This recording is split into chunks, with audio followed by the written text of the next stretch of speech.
fundamentally, Western civilization is built on a few basic things, right? Freedom, democracy, and rationality and science, right?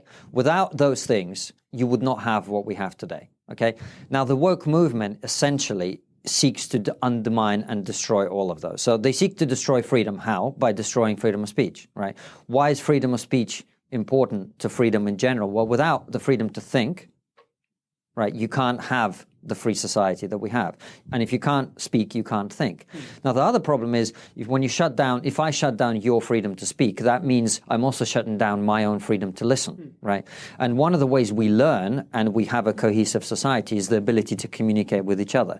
So freedom of speech also has a flip side, which is the freedom to listen to people with other ideas, right? If you shut all of that down, your other freedoms go out of the window, which is where we come on to democracy. You cannot have a democracy without a plurality of opinions. You know, there was a guy in the Russian parliament at some point, he said, parliament is no place for debate, right?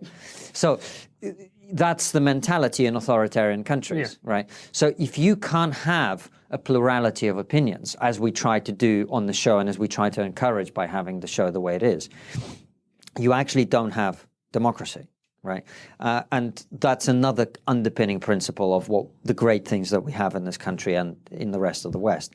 And finally, our prosperity is based to a very large extent on science and rationality, right? We would not be as prosperous, as wealthy, as comfortable as we are today if we did not have the scientific progress that we've had, right? Scientific progress is based on freedom. It's based on the freedom to pursue the goals of research that you have. I mean, we've had a number of social scientists on the show who are no longer able to do that, who are fearful that if they pursue the wrong research, they're going to be ostracized. I mean, Noah Kahl is a very good example of this, right?